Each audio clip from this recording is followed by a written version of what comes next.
Metadata Utility Path Builder.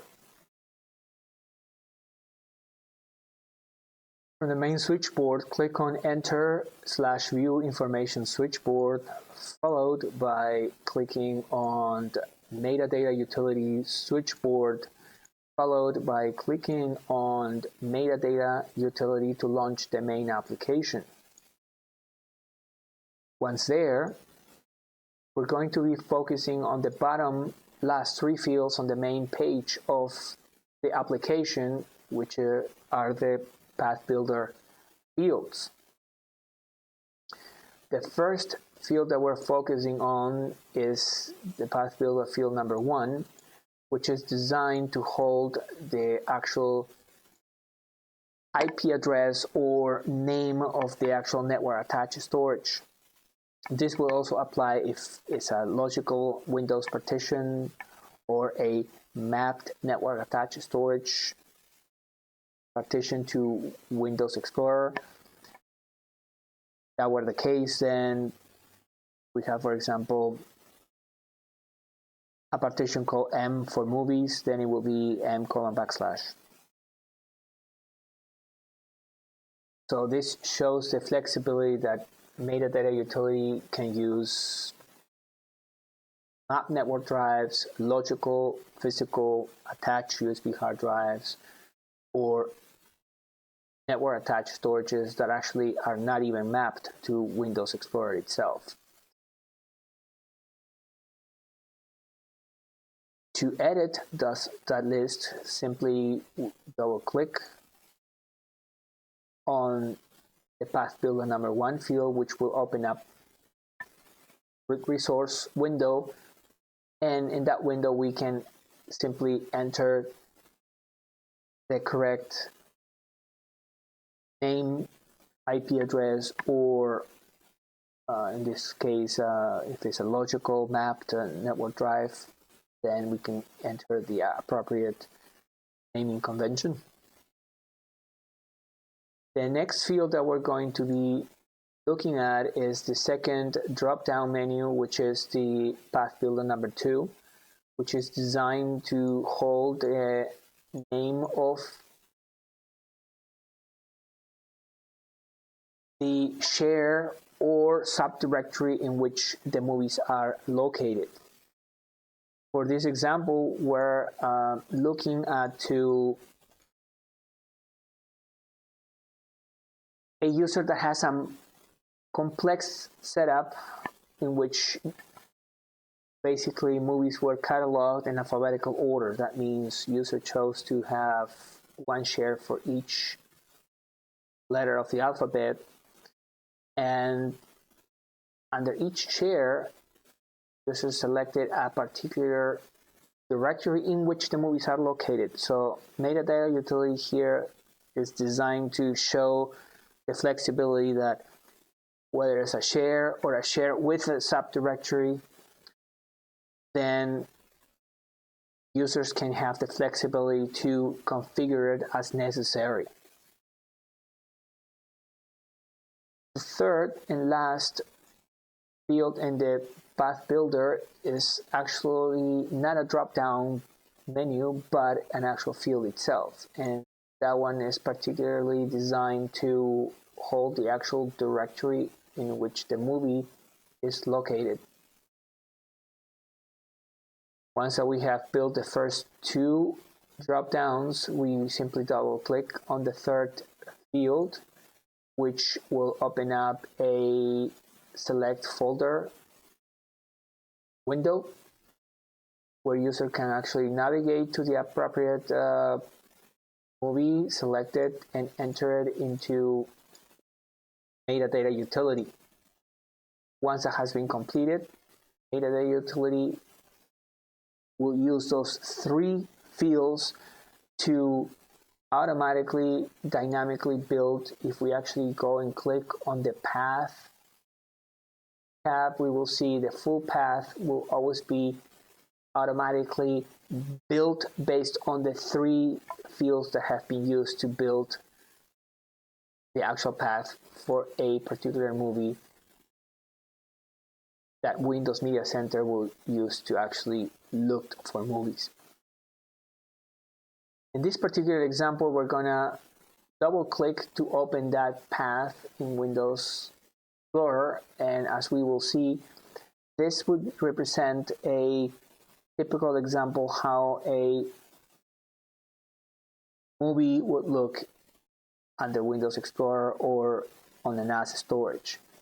Basically, we'll have an XML file which was created by Metadata Utility, in which the metadata is a store that Windows Media Center uses to display the movie information, and two other files, we can say, folder and folder.l, which are generated by Metadata Utility to show the necessary cover art information for any particular movie.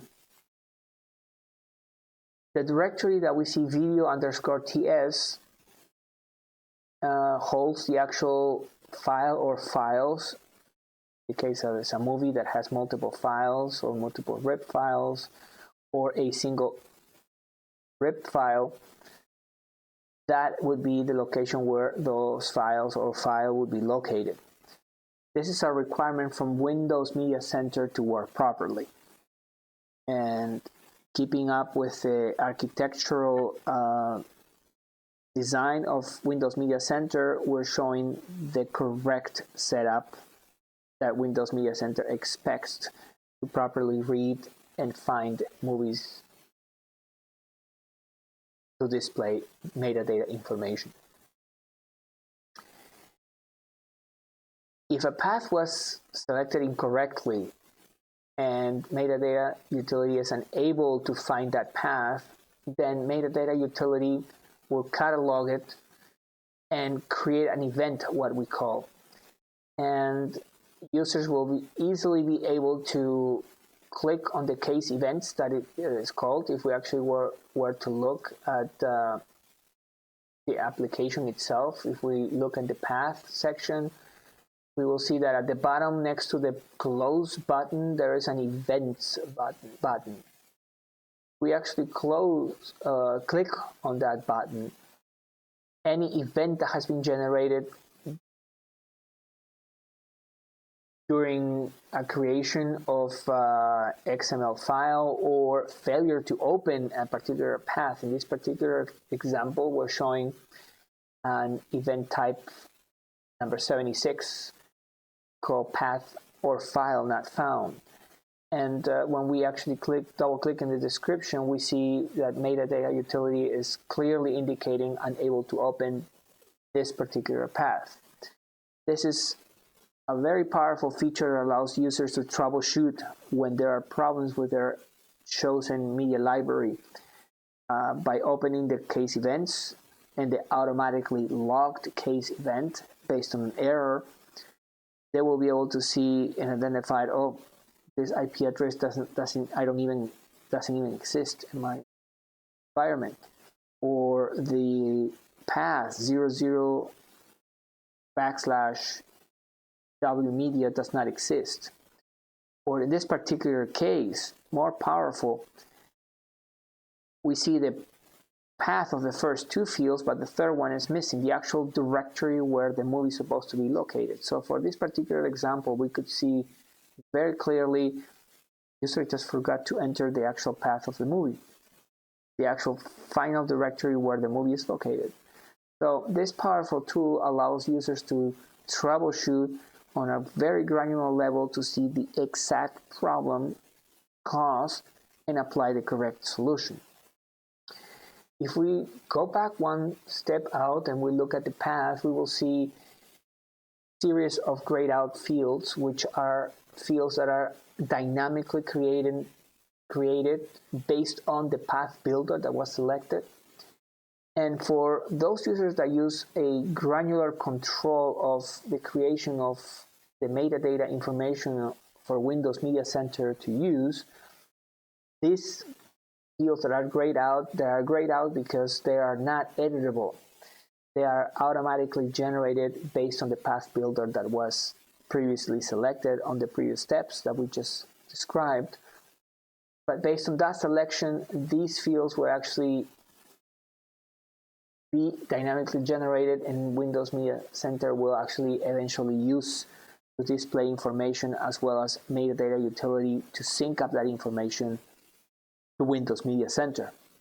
The last two fields at the bottom, poster path, which are in white background color, are the actual name of the actual art files that are downloaded directly online and properly renamed as folder and folder.l. It's worth noting that those last two fields are editable, meaning that if we were to click on edit record, we would be able to edit and change the name of that file if we want to download a different file.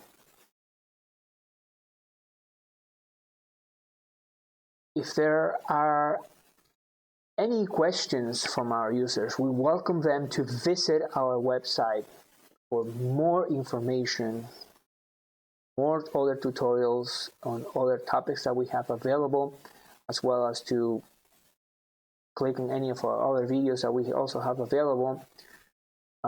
Feel free to visit our website at metadatautility.com for more details.